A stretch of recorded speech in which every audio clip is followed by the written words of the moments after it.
Finally Avengers Doomsday ಮೂವಿಯ ಮೂರನೇ teaser ಆದಂತಹ the X Men will return in Avengers Doomsday ಅನ್ನುವಂತಹ teaser official ಆಗಿ release ಆಗಿದೆ. ಇದರಿಂದೇನೆ ಮುಂದಿನ ವಾರ ಬರೋದಕ್ಕೆ ಸಿದ್ಧವಾಗಿದ್ದಂತಹ ಅವೆಂಜರ್ಸ್ ಡೂಮ್ಸ್ಡೇಯ 4ನೇ ಟೀಸರ್ ಆಲ್ರೆಡಿ ಲೀಕೇಜ್ ಆಗಿದೆ. ಸೊ ಬನ್ನಿ, ಯಾವುದೇ ಸಮಯ ವ್ಯರ್ಥ ಮಾಡದ ಹಾಗೆ 4ನೇ ಟೀಸರ್ ಅಲ್ಲಿ ನಾವೇನೇನೆಲ್ಲ ನೋಡಿದ್ವಿ, ಆ ಟೀಸರ್ ಹೇಗಿತ್ತು, ಆ ಟೀಸರ್ ನ ಬ್ರೇಕ್ ಡೌನ್ ಮಾಡ್ಕೊಂತ ಅದರ ಮೇಲೆ ಇರುವಂತಹ ಕೆಲವು ಥಿಯರಿಗಳ ಬಗ್ಗೆ ತಿಳ್ಕೊಂತ ಈ ವಿಡಿಯೋ ಕಡೆ ಹೋಗೋಣ. ಸೊ ನಾನು ನಿಮ್ಮೆಲ್ಲರ ರಾವಣ, ನಾವೆಲ್ಲ ಸಿಗ್ತಾ ಇರೋಣ. ಟ್ರೈಲರ್ ಅಲ್ಲಿ ನಾವು ಬ್ಲಾಕ್ ಪ್ಯಾಂಥರ್ ಆದಂತಹ ನಮ್ಮ ಶೂರಿ, ವಕಾಂಡಾದ ಮಹಾರಾಜನಾಗಿರುವಂತಹ ನಮ್ಮ ಎಂಬಾಕು, ಅದರ ಜೊತೆಗೇನೆ ನಮ್ಮ ಕುಕ್ಕುಲ್ ಖಾನ್ ಆದಂತಹ ನೇಮೋರ್, ಅವನ ನಮೋರಾ, ಇದೆಲ್ಲದಕ್ಕಿಂತ ಮೀರಿ ಸರ್ಪ್ರೈಸಿಂಗ್ ಆಗಿ ಬೆನ್ ಗ್ರಿಮ್ಸ್ ಫ್ಯಾಂಟಾಸ್ಟಿಕ್ ಫೋರ್ ಟೀಮ್ ನ ದ ಥಿಂಗ್ ಕೂಡ ಈ ಟೀಸರ್ ಅಲ್ಲಿ ನಮ್ಗೆ ಕಾಣಸಿಗ್ತಾರೆ. ಬರೀ 58 ಸೆಕೆಂಡ್ ಇದ್ದಂತ ಈ ಟೀಸರ್ ಎಷ್ಟು ಇಂಟ್ರೆಸ್ಟಿಂಗ್ ಆಗಿತ್ತು ಅಂತ ಅಂದ್ರೆ ಅನೇಕ ಪ್ರಶ್ನೆಗಳು, ಅನೇಕ ಕುತೂಹಲಗಳನ್ನ ನಮ್ಮಲ್ಲಿ ಹುಟ್ಟಾಕತ್ತೆ. ಇನ್ನು ಟೀಸರ್ ಕಡೆ ನೋಡೋದಾದ್ರೆ ನೋಡೋದಕ್ಕೆ ಮರುಭೂಮಿ ತರ ಕಾಣ್ತಾ ಇರುವಂತಹ ಒಂದು ಪ್ರದೇಶ, ಅಥವಾ ಇದೊಂದು ಸಮುದ್ರದ ತೀರ ಇರಬಹುದು, ಅಲ್ಲಿ ಕ್ಯಾಮ್ರಾ ಆಂಗಲ್ ಚೇಂಜ್ ಆಗಿರ್ಬೋದು ಅನ್ನೋದು ನನ್ನ ಅಭಿಪ್ರಾಯ. ಆದ್ರೂ ಕೂಡ ಟೀಸರ್ ಅಲ್ಲಿ ಇದೊಂದು ಡೆಸರ್ಟ್ ತರನೇ ತೋರಿಸ್ತಾ ಇದ್ರು. ಅದರಿಂದ ವಕಾಂಡದಲ್ಲಿರುವಂತಹ ಯಾವುದೋ ಒಂದು ಮರಳುಗಾಡಿನ ಪ್ರದೇಶದಲ್ಲಿ ಇವರಿದ್ದಾರೆ ಅಂತ ನಾವು ತಿಳ್ಕೊಂಡು ಟೀಸರ್ ಕಡೆ ಹೋಗೋದಾದ್ರೆ ಶೂರಿಯ ಬ್ಯಾಕ್ ಪೋಸ್ ನಮ್ಗೆ ಕಾಣಸಿಗುತ್ತೆ. ಆಕೆ ಹಾಗೆ ಮುಂದೆ ನಡ್ಕೊಂತಾ ಹೋಗ್ತಾ ಹೇಳ್ತಾಳೆ, I lost every one that matters to me. ನನಗೆ ಬೇಕಾಗಿದ್ದಂತ ಎಲ್ಲರನ್ನ ನಾನು ಕಳ್ಕೊಂಡಿದ್ದೀನಿ ಅಂತ ಶೂರಿ ಹೇಳಿದಾಗಲೇ ನಮ್ಗೆ ಗೊತ್ತಾಗುತ್ತೆ ಅವರ ಅಣ್ಣ ಮತ್ತೆ ತಾಯಿಯನ್ನ ಕಳ್ಕೊಂಡಿರುವಂತಹ ದುಃಖದಲ್ಲೇನೆ ಶೂರಿ ಟೀಸರ್ ಗೆ ಎಂಟ್ರಿ ಕೊಡ್ತಾ ಇದ್ದಾಳೆ. ಆಗ ಶೂರಿಯ ಸೂಟ್ ಅನ್ನ ನಾವು ನೋಡಿದ್ರೆ ಆಸ್ ಇಟ್ ಈಸ್ ವಕಾಂಡಿಯನ್ ವೈಬ್ರೇನಿಯಂ ಟೆಕ್ನಾಲಜಿ ಅದರಲ್ಲಿ ಇದ್ದೇ ಇರುತ್ತೆ. ಅದ್ರ ಜೊತೆ ತಾಲೂಕನ್ ಅವರ ಸಾಂಪ್ರದಾಯಿಕ ಕೆಲವು ಉಡುಗೆ ತೊಡುಗೆಗಳಿದ್ದಾವಲ್ಲ, ಅದರ ಕೆಲವು ತುಣುಕುಗಳನ್ನ ಕೂಡ ನಾವು ಆ ಸೂಟ್ ಅಲ್ಲಿ ನೋಡ್ತೀವಿ. ಅಷ್ಟೇ ಇಲ್ದಲೆ ವಕಾಂಡ ಫಾರ್ ಎವರ್ ಅಲ್ಲಿ ಶೂರಿ ಇದ್ದಂತಹ ಆ ಬ್ಲಾಕ್ ಪ್ಯಾಂಥರ್ ಸೂಟ್ ಅನ್ನೇ ಇಲ್ಲಿ ಮಾಡರ್ನೈಸ್ ಆಗಿ ಮಾಡಿದ್ದಾರೆ ಅನ್ನೋದು ನಮ್ಗೆ ಇಲ್ಲಿ ಕನ್ಫರ್ಮ್ ಆಗಿ ಗೊತ್ತಾಗುತ್ತೆ with the help of Talokans. So ಈ ಒಂದು ಸೂಟು ಟಾಲೋಕಾನ್ಸ್ ಮತ್ತೆ ವಕಾಂಡಿಯನ್ಸ್ ಅವರ ಯುನೈಟ್ ಅನ್ನ ರಿಸೆಂಬಲ್ ಮಾಡುತ್ತೆ. ಸೊ ಹಾಗೆ ಆಕೆ ಮುಂದೆ ನಡ್ಕೊಂತ ಹೋಗ್ತಾರೆ. ಅದಾದ್ಮೇಲೆ ನೆಕ್ಸ್ಟ್ ಶಾಟ್ ಅಲ್ಲಿ ನಮ್ಗೆ ನಮೋರ ಕಾಣ ಸಿಗ್ತಾರೆ. ನಮೋರನ ನಾವಿಲ್ಲಿ ಗಮನ ಕೊಟ್ಟು ಗಮನಿಸಿದ್ರೆ ಆಕೆಯ ಫೇಸ್ ನೀಲಿಯಿಂದ ಗೋಧಿ ಬಣ್ಣಕ್ಕೆ ಪರಿವರ್ತನೆ ಆಗ್ತಾ ಇದೆ. ಅವಾಗ ತಾನೇ ಅದು ಡ್ರೈ ಆಗ್ತಾ ಇದೆ. ಅಂದ್ರೆ ನಮ್ಗೆ ಇದು ಮೊದ್ಲೇ ಗೊತ್ತಿದೆ, ಯಾವಾಗ ನಮ್ಮ ಟಾಲೋಕಾನ್ಸು ಅಂಡರ್ ವಾಟರ್ ಇಂದ ಹೊರಗಡೆ ಬರ್ತಾರೋ ಆಗ ಅವರ ಚರ್ಮದ ಬಣ್ಣ ಬದಲಾಗುತ್ತೆ. ಬಟ್ ಎಲ್ಲಾ ಟಾಲೋಕಾನ್ಸ್ದು ಅಲ್ಲ, ಬರೀ ನೇಮೋರ್ಗೆ ಹುಟ್ಟಿದವ್ರದ್ದು ಮಾತ್ರ. ಯಾವಾಗ ನೇಮೋರ್ ತನ್ನ ತಾಯಿಯ ಶವವನ್ನ ಲ್ಯಾಂಡ್ ಅಲ್ಲಿ ಹೋಗ್ತಾನೋ ಆಗ ಅವನ ಜೊತೆ ಕೆಲವು ತಾಲೂಕಾನ್ಸ್ ಗಳು ಇರ್ತಾರೆ. ಅವರು ಯಾವುದೇ ಕಾರಣಕ್ಕೂ ಬಣ್ಣವನ್ನ ಬದಲಾಯಿಸೋದಿಲ್ಲ, ಅವರು ನೀಲಿ ಕಲರ್ ಅಲ್ಲೇ ಇರ್ತಾರೆ. ಆದ್ರೆ ನೇಮೋರ್ ಮಾತ್ರ ಬಣ್ಣ ಬದಲಾಯಿಸೋನಾಗಿರ್ತಾನೆ. ಆದರೆ ಅವನ ಬಣ್ಣ ನೀಲಿಗೂ ಕೂಡ ತಿರುಗೋದಿಲ್ಲ.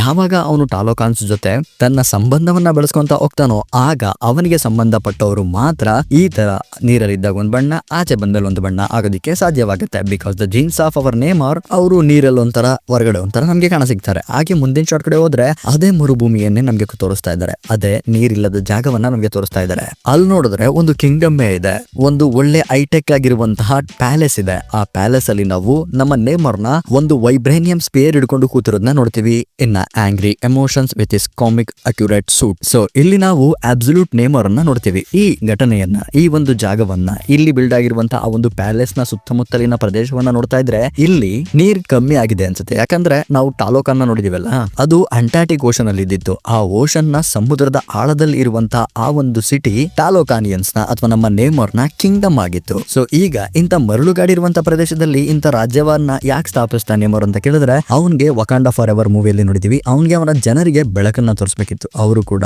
ನಾರ್ಮಲ್ ಮನುಷ್ಯರಂತೆ ಹೊಸ ಪ್ರಪಂಚದಲ್ಲಿ ಅಥವಾ ಲ್ಯಾಂಡ್ ಅಲ್ಲಿ ಬದುಕಬೇಕು ಅನ್ನುವಂತ ಆಸೆ ಇತ್ತು. ಅದರಿಂದ ಅವನು ಇಲ್ಲೊಂದು ರಾಜ್ಯವನ್ನ ಸ್ಥಾಪನೆ ಮಾಡಿ ಆ ರಾಜ್ಯದಲ್ಲಿ ರಾಜ್ಯಭಾರ ಮಾಡ್ತಾ ಇರಬಹುದು ಅನ್ನೋದು ನನ್ನ ಅಭಿಪ್ರಾಯ.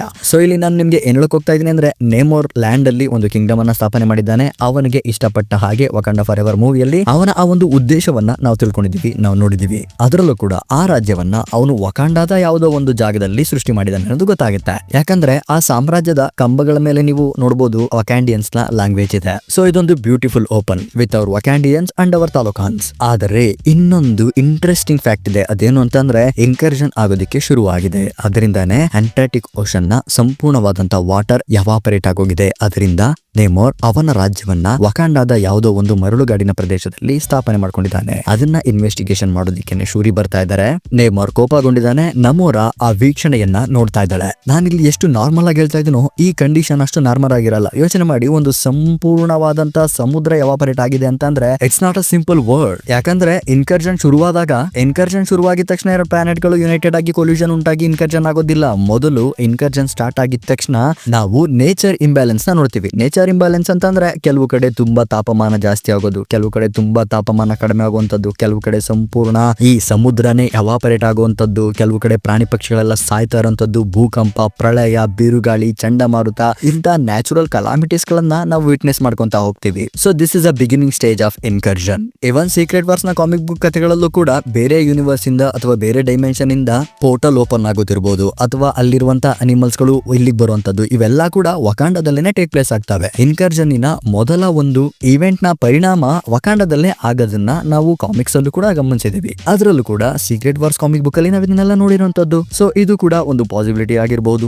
ಸೊ ಇಲ್ಲಿ ನಾನು ನಿಮ್ಗೆ ಇಂಡೈರೆಕ್ಟ್ ಆಗಿ ಏನ್ ಹೇಳೋದಕ್ಕೆ ಇಷ್ಟಪಡ್ತಾ ಇದೀನಿ ಅಂತಂದ್ರೆ, ಒಂದು ನ್ಯಾಚುರಲ್ ಡಿಸಾಸ್ಟರ್ ನ ನಮ್ಗೆ ವಕಾಂಡದಲ್ಲಿ ಸೆಟಪ್ ಮಾಡಿ ಆ ನ್ಯಾಚುರಲ್ ಡಿಸಾಸ್ಟರ್ ನೆಲ್ಲ ನಮಗೆ ತೋರಿಸಿ ಇದು ಕಾರಣ ಆಗ್ತಿರೋದೇ ಇನ್ಕರ್ಷನ್ ಇಂದ ಅಂತ ನಮ್ಗೆ ಆ ಒಂದು ದೊಡ್ಡ ಪರಿಣಾಮವನ್ನ ತೋರಿಸ್ತಾರೆ ಅನ್ನೋದು ನನ್ನ ಅಭಿಪ್ರಾಯ. ಆಗ ಶೂರಿ ಹೇಳ್ತಾಳೆ, ಒಬ್ಬ ಕಿಂಗ್ ನ ಕರ್ತವ್ಯ ಏನು ಅಂತಂದ್ರೆ, ಒಬ್ಬ ಮಹಾರಾಜನ ಕರ್ತವ್ಯ ಏನು ಅಂತಂದ್ರೆ ತನ್ನ ಪ್ರಜೆಗಳನ್ನ ಸಾವಿನ ನಂತರದ ಜೀವನಕ್ಕಾಗಿ ಪ್ರಿಪೇರ್ ಮಾಡೋದು. ಸೊ ಹಾಗೇನೆ ಟೀಸರ್ ಕಂಟಿನ್ಯೂ ಆಗುತ್ತೆ. ಆ ಕಂಟಿನ್ಯೂ ಆಗೋದ್ರ ಜೊತೆನೆ ನಮ್ಮ ಶೂರಿ ಜೊತೆ ಎಂಬಾಕು ಕೂಡ ಜಾಯ್ನ್ ಆಗ್ತಾರೆ. ಇಲ್ಲಿ ನಾವು ಗಮನಿಸಿದ್ರೆ ನಮ್ಮ ಎಂಬಾಕುನ ಸೂಟ್ ಕೂಡ ತುಂಬಾ ಅಪ್ಗ್ರೇಡ್ ಆಗಿದೆ. ಆ ಒಂದು ಕೂಡ ವಕಾಂಡಿಯನ್ ವೈಬ್ರೇನಿಯಂ ಇಂದಾನೆ ಮಾಡಿರುವಂತ ಸೂಟ್ ಅನ್ನಿಸ್ತಾ ಇದೆ. ಹಾಗೆ ಅವ್ರ ಜೊತೆ ಡೋರಾಮೊಲಾಜಿ ಟೀಮ್ ಅನ್ನ ಕೂಡ ನೋಡ್ತೀವಿ. ಆಗ ಎಂಬಾಕು ಯಾರಿಗೋ ಗ್ರೀಟಿಂಗ್ಸ್ ಮಾಡ್ತಾ ಇದ್ದಾನೆ, ಹ್ಯಾಂಡ್ ಶೇಕ್ ಕೊಡ್ತಾ ಇದ್ದಾನೆ. ನಾನು ಎಂಬಾಕು ವಕಾಂಡಾದ ಮಹಾರಾಜ ಅಂತ ತನ್ನನ್ನ ತಾನು ಗುರುತಿಸ್ಕೊತಾನೆ. So Black Panther Wakanda Forever ಮೂವಿಯಲ್ಲಿ ಎಂಬಾಕು ವಕಾಂಡಾದ ಮಹಾರಾಜ ಆಗೋದನ್ನ ನಾವು ನೋಡಿದೀವಿ. ಸೊ ಇಲ್ಲಿ ಆ ಹ್ಯಾಂಡ್ ಶೇಕ್ ಯಾರಿಗೆ ಕೊಡ್ತಾ ಇದಾರೆ ಅಂತ ನಾವು ನೋಡಿದ್ರೆ ಅದು ನಮ್ಮ ದ ಥಿಂಗ್ ಇಬಾನ್ ಮಾಸ್ ಬೆಚರೋಚ್ ಅವರು ಪ್ಲೇ ಮಾಡ್ತಾ ಇರುವಂತಹ ಫ್ಯಾಂಟಾಸ್ಟಿಕ್ ಫೋರ್ ಟೀಮ್ ಮೆಂಬರ್ ಆದಂತಹ ಬೆನ್ ಗ್ರಿಮ್ಸ್ ಈ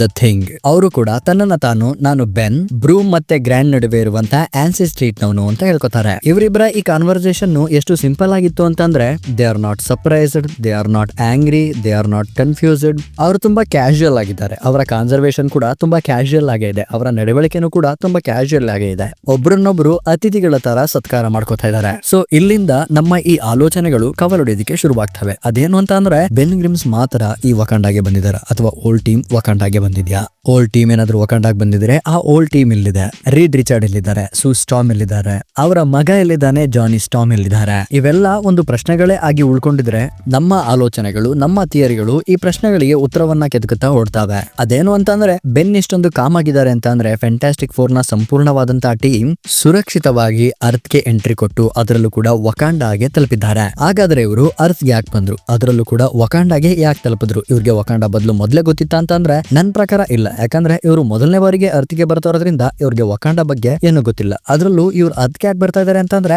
ಅವರ ಯೂನಿವರ್ಸ್ ಸರ್ವನಾಶ ಆಗಿರ್ಬೋದು, ಅಥವಾ ರೀಡ್ ರಿಚರ್ಡ್ ತನ್ನ ಅನ್ವೇಷಣೆಗಳನ್ನ ಮುಂದುವರ್ಸ್ಕೊಂತ ಹೋಗ್ಬೇಕಾದ್ರೆ ಮಲ್ಟಿವರ್ಸ್ ಇರುವಂತಹ ಸಾಧ್ಯತೆ ಅದನ್ಗೆ ತಿಳಿದಾಗ ಆ ಮಲ್ಟಿವರ್ಸ್ ಅನ್ನ ಎಕ್ಸ್ಪ್ಲೋರ್ ಮಾಡೋದಕ್ಕೆ ಇವನು ಹೊರಟಾಗ ಸಿಗುವಂತ ಮೊದಲನೆಯ ಮಲ್ಟಿವರ್ಸ್ ನ ಅರ್ತ್ ನಮ್ದಾಗಿರ್ಬೋದು. ಅದನ್ನ ಅನ್ವೇಷಣೆ ಮಾಡೋದಕ್ಕೆ, ಅದ್ರ ಬಗ್ಗೆ ತಿಳ್ಕೊಳ್ಳೋದಕ್ಕೆ Fantastic Four First Step team ಬಂದಿರಬಹುದು. ಅಥವಾ ಇದೆಲ್ಲದಕ್ಕೂ ಮೈನ್ ರೀಸನ್ ನಮ್ಮ ಡೂಮ್ ಆಗಿರ್ಬೋದು. Doom Fantastic Four First Step post credit scene ಅಲ್ಲಿ ನಮ್ಮ ನೆಥಾನಿಯಲ್ ರಿಚರ್ಡ್ ಜೊತೆ ಆಟ ಆಡ್ತಾರೋದನ್ನ ನಾವು ನೋಡಿದೀವಿ. ಅಲ್ಲಿಗೆ ಬರೋದು ಸೂ ಸ್ಟಾಮ್ ಮಾತ್ರ. ಸೊ ಈಗ ನಮ್ಮ ಡಾಕ್ಟರ್ ಡೂಮ್ ಮುಂದೆ ಸೂ ಸ್ಟಾಮ್ ಮತ್ತೆ ನೆಥಾನಿಯಲ್ ರಿಚರ್ಡ್ ಇದ್ದಾರೆ. ನಾನಿಲ್ಲಿ ನಿಮ್ಗೆ ಏನ್ ಹೇಳೋದಕ್ಕೆ ಪ್ರಯತ್ನ ಪಡ್ತಾ ಇದೀನಿ ಅಂತಂದ್ರೆ, ಇಲ್ಲಿ ನಮ್ಮ ಡಾಕ್ಟರ್ ಡೂಮ್ ನೆಥಾನಿಯಲ್ ರಿಚರ್ಡ್ ಮತ್ತೆ ಸೂ ಸ್ಟಾಮ್ ಇಬ್ಬರನ್ನು ಕೂಡ ಮ್ಯಾನಿಪ್ಯುಲೇಟ್ ಮಾಡಬಹುದು.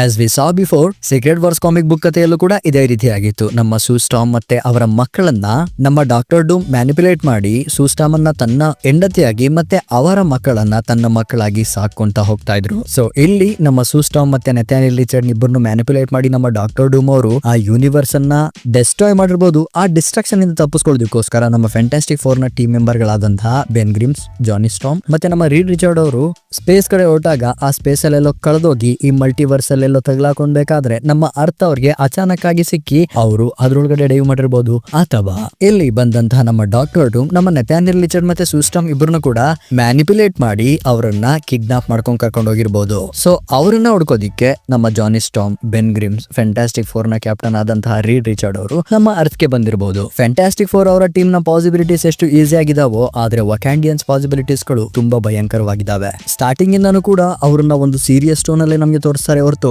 ಬೆನ್ ಗ್ರಿಮ್ಸ್ ಮಾತಾಡುವಷ್ಟು ಕ್ಯಾಶುಯಲ್ ಆಗಂತೂ ಶೂರಿನ ತೋರಿಸೋದಿಲ್ಲ. ಇವನ್ ನಮ್ಮ ಕುಕ್ಕುಲ್ ಖಾನ್ ಕೂಡ ತುಂಬಾ ಸೀರಿಯಸ್ ಆಗಿದ್ದಾನೆ. ಸೊ ಟೀಸರ್ ತುಂಬಾ ಇಂಟ್ರೆಸ್ಟಿಂಗ್ ಆಗಿತ್ತು. ಕೆಲವು ಸ್ಟೋರಿಗಳನ್ನ, ಕೆಲವು ಘಟನೆಗಳನ್ನ, ಕೆಲವು ವಿಚಾರಗಳನ್ನ ಅದು ತನ್ನಲ್ಲೇ ತಾನು ಅದ್ಮಿಡ್ಕೊಳ್ಳೋದಿಕ್ಕೆ ತುಂಬಾ ಪ್ರಯತ್ನ ಪಡ್ತು, ಮುಚ್ಚಿಡ್ತು. ಆದ್ರೂ ಕೂಡ ನನ್ನ ಆಲೋಚನೆಗಳ ಪ್ರಕಾರ, ನನ್ನ ಪರ್ಸನಲ್ ಥಿಯರಿ ಪ್ರಕಾರ ನನ್ಗೇನ್ ಅನಿಸ್ತಾ ಇದೆ ಅಂತಂದ್ರೆ, ವಕಾಂಡಾಗೆ ಬರೀ ಫ್ಯಾಂಟಾಸ್ಟಿಕ್ 4 ಟೀಮ್ ಮಾತ್ರ ಬಂದಿಲ್ಲ, ಅವ್ರ ಜೊತೆ ನಮ್ಮ ನ್ಯೂ ಅವೆಂಜರ್ಸ್ ಕೂಡ ಬಂದಿದ್ದಾರೆ. ಯಾಕಂದ್ರೆ ವಕಾಂಡ ಒಳಗಡೆ ನಮ್ಮ ಫ್ಯಾಂಟಾಸ್ಟಿಕ್ 4 ನ ಶಿಪ್ ಬರೋದಿಕ್ಕೆ ಸಾಧ್ಯನೇ ಇಲ್ಲ.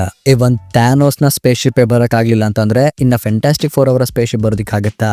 ಸೊ ಇಲ್ಲಿ ಯಾವಾಗ ನಮ್ಮ ಫ್ಯಾಂಟಾಸ್ಟಿಕ್ 4 ಫಸ್ಟ್ ಸ್ಟೆಪ್ ಅವರು ಅರ್ತಿಗೆ ಬಂದು ಸೇರ್ತಾರೋ ಅವರು ಮೊದಲು ಮೀಟ್ ಆಗೋದು ಈ ನ್ಯೂ ಅವೆಂಜರ್ಸ್ ಗಳನ್ನ, ಅಂದ್ರೆ ಈ ಥಂಡರ್ ಬೋಲ್ಟ್ಸ್ ಗಳನ್ನ. ಅವರಲ್ಲಿದ್ದಂತ ನಮ್ಮ ಬಕಿ ಬಾನ್ಸ್ ಈ ಫ್ಯಾಂಟಾಸ್ಟಿಕ್ 4 ಅವರ ಟೀಮ್ ಕೋಆರ್ಡಿನೇಷನ್ ನೋಡಿ, ಅವರಲ್ಲಿದ್ದಂತ ಆ ತಂತ್ರಜ್ಞಾನವನ್ನ ನೋಡಿ, ಆ ತಂತ್ರಜ್ಞಾನವನ್ನೇ ಹೋಲುವಂತಹ ತಂತ್ರಜ್ಞಾನ ನಮ್ಮ ಅರ್ಥಲ್ಲೂ ಕೂಡ ಇದೆ. ಆ ತಂತ್ರಜ್ಞಾನವನ್ನ ಮೀರಿಸುವಂತಹ ತಂತ್ರಜ್ಞಾನ ನಮ್ಮ ಅರ್ಥಲ್ಲಿದೆ ಅಂತ ಹೇಳಿ ಬಕಿ ಬಾನ್ಸ್ ವಕಾಂಡಾಗೆ ಇವರನ್ನ ಕರ್ಕೊಂಡ್ ಬಂದಿರಬಹುದು ಅನ್ನೋದು ನನ್ನ ಅಭಿಪ್ರಾಯ. ಯಾಕಂದ್ರೆ ಒಂದು ಸ್ಟೋರಿ ಫ್ಲೋ ಕೂಡ ಇದೇ ರೀತಿ ನೀಟಾಗಿ ಆಗ್ತಾ ಹೋಗುತ್ತೆ. ಇವರೆಲ್ಲರೂ ಕೂಡ ವಕಾಂಡದಲ್ಲಿ ರಿಯೂನಿಟ್ ಆಗಬಹುದು, which means Thunderbolts, Wakandans and Fantastic 4 ಈ 3 ಟೀಮ್ಗಳು ಕೂಡ ಈಗ ವಕಾಂಡದಲ್ಲಿ ಇದ್ದಾರೆ. ಬ್ರೋ, ಅವೆಂಜರ್ಸ್ ಇನ್ಫಿನಿಟಿಯಲ್ಲಿ ನಮ್ಮ ಸ್ಟೀವ್ ರಾಜರ್ಸ್ ಅವರು ವಾಂಡಾ ಮತ್ತೆ ವಿಷನ್ ನ ಕರ್ಕೊಂಡ್ ಬಂದ್ರಲ್ಲ, ಆ ರೀತಿ ನಡೆಯುವಂತ ಘಟನೆನ ಇದು ಅಂತ ಕೇಳಿದ್ರೆ ಹೌದು, ನನ್ನ ಪ್ರಕಾರ ಅದೇ ರೀತಿಯಾದಂತ ಘಟನೆ ಇಲ್ಲಿ ನಮ್ಗೆ ಸೆಟ್ ಆಗ್ಬೋದು. ಯಾಕಂದ್ರೆ ಒಂದು ಪ್ರಾಪರ್ ಸ್ಟೋರಿಯ ವರ್ಕ್ ಫ್ಲೋ ಇದೆಯಲ್ಲ, ಅದು ಈ ರೀತಿ ನಡೆದ್ರೆ ತುಂಬಾ ಚೆನ್ನಾಗಿರುತ್ತೆ. ಅಚಾನಕ್ ಆಗಿ ಯಾವ್ದೋ ಒಂದು ಸ್ಪೇಸ್ ಶಿಪ್ ವಕಾಂಡ ಒಳಗೆ ಬಂದು ಬಿತ್ತು, ಅದನ್ನ ವಕಾಂಡಿಯನ್ಸ್ ನೋಡಕ್ ಹೋದ್ರು ಅಂತ ಅಂದ್ರೆ ಇದು ನಾನ್ ಸೆನ್ಸ್ ಆಗುತ್ತೆ. ಯಾಕಂದ್ರೆ ವಕಾಂಡದ ಶೀಲ್ಡ್ ಅಷ್ಟು ಪವರ್ಫುಲ್ ಆಗಿರುತ್ತೆ. ಫ್ಯಾಂಟಾಸ್ಟಿಕ್ 4 ಅವರ ಸ್ಪೇಸ್ ಶಿಪ್ ಇಂದ ಅದನ್ನ ಭೇದಿಸ್ಕೊಂಡು ಒಳಗಡೆ ಬಂದು ಎಂಬಾಕು ಹತ್ರ ಅಷ್ಟು ಸಮಾಧಾನದಿಂದ ಮಾತಾಡೋದಕ್ಕೆ ಸಾಧ್ಯನೇ ಇಲ್ಲ.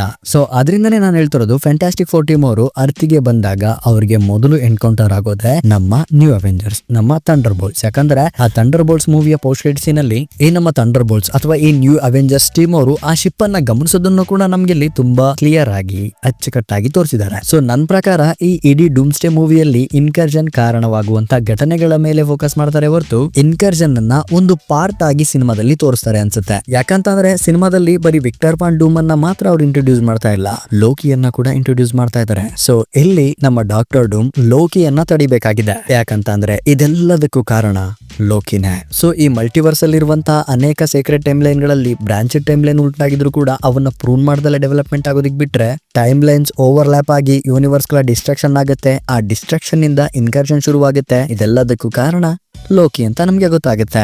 ಆದ್ರಿಂದ ನಮ್ಮ ಡಾಕ್ಟರ್ ಡೂಮ್ ಲೋಕಿಯ ಪವರ್ ಅನ್ನ ಅಬ್ಸರ್ವ್ ಮಾಡ್ಕೊಳ್ಳೋದಿಕ್ಕೆ ಅಥವಾ ಲೋಕಿಯನ್ನ ಮ್ಯಾನಿಪುಲೇಟ್ ಮಾಡೋದಿಕ್ಕೆ ಬರ್ತಾರೆ. ಕಾಮಿಕ್ಸ್ ಅಲ್ಲೂ ಕೂಡ ವಕಾಂಡಿಯನ್ಸ್ ನಮ್ಮ ಫ್ಯಾಂಟಾಸ್ಟಿಕ್ 4 ಅವರ ಟೀಮ್ ಜೊತೆ ತುಂಬಾ ಕೆಲಸಗಳನ್ನ ಮಾಡಿದ್ದಾರೆ. ಅದನ್ನ ನಾವು ಸೀಕ್ರೆಟ್ ವಾರ್ಸ್ ಕಾಮಿಕ್ ಬುಕ್ ಕಥೆಯಲ್ಲೂ ಕೂಡ ನೋಡಿತೀವಿ. ಸೊ ಈಗ ನಮ್ಮ ವಕಾಂಡಿಯನ್ಸ್ ಜೊತೆ ನಮ್ಮ ಫ್ಯಾಂಟಾಸ್ಟಿಕ್ 4 ಅವರು ಯಾಕೆ ಯುನೈಟೆಡ್ ಆಗ್ತಾ ಇದ್ದಾರೆ ಅಂತ ನೋಡೋದಾದ್ರೆ, ವಕಾಂಡಿಯನ್ಸ್ ಹತ್ರ ಇರುವಂತಹ ಟೆಕ್ನಾಲಜಿಗೋಸ್ಕರ, ಅವರ ಹತ್ರ ಇರುವಂತಹ ಆಧುನಿಕತೆಗೋಸ್ಕರ ನಮ್ಮ ಫ್ಯಾಂಟಾಸ್ಟಿಕ್ 4 ಟೀಮ್ ಅವ್ರಿಗೆ ವಕಾಂಡಿಯನ್ಸ್ ನ ಸಹಾಯ ಬೇಕು. ಅಷ್ಟೇ ಅಲ್ಲದೆ ನಮ್ಮ ವಕಾಂಡಿಯನ್ಸ್ ಹತ್ರ ಇರುವಂತಹ ಸ್ಕಿಲ್ಗಳು, ಇದೆಲ್ಲದಕ್ಕಿಂತ ಮುಖ್ಯವಾಗಿ ಒಂದು ಆರ್ಮಿ.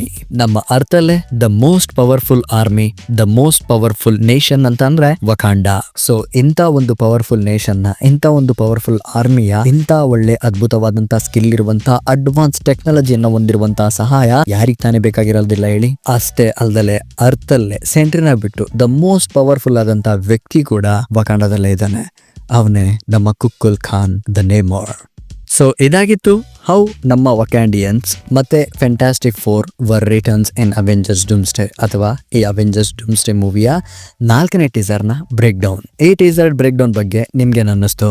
ಸೊ ಈ ಟೀಮ್ ಯುನೈಟೆಡ್ ಬಗ್ಗೆ ನಿಮ್ಮ ಹತ್ರ ಯಾವ್ದಾದ್ರು ಥಿಯರಿಗಳಿದಾವ ಇದ್ರೆ ಅದನ್ನ ಕಮೆಂಟ್ ಅಲ್ಲಿ ತಿಳಿಸಿ, ಅದ್ರ ಬಗ್ಗೆ ಮಾತಾಡೋಣ. ಹಾಗೆ ನಾನು ಹಿಂದೆಗಡೆ ವಿಡಿಯೋದಲ್ಲಿ ಒಂದು ಪ್ರಶ್ನೆಯನ್ನ ಕೇಳಿದ್ದೆ, ಯಾವ ಅರ್ಥ ಮೊದಲು ಡಿಸ್ಟ್ರಕ್ಷನ್ ಆಗುತ್ತೆ ಅಂತ. ಎಲ್ಲರೂ 616 ಅರ್ಥ ಅಂತ ಹೇಳ್ತಾ ಇದ್ರ, ಆದ್ರೆ ನನಗೆ ಯಾಕೋ 828 ಅಂತ ಅನ್ನಿಸ್ತಾ ಇದೆ. ಅದರಿಂದ 828 ಅನ್ನ ಪಿನ್ ಮಾಡಿದೀನಿ. ಸೊ ಇದಾಗಿತ್ತು ಇಂದಿನ ವಿಡಿಯೋದ ಕಥೆ. ಸೊ ಸಿಗೋಣ ಮುಂದಿನ ವಿಡಿಯೋದಲ್ಲಿ. ಅಲ್ಲಿವರೆಗೂ stay tuned with Ravan creator. Take care, bye.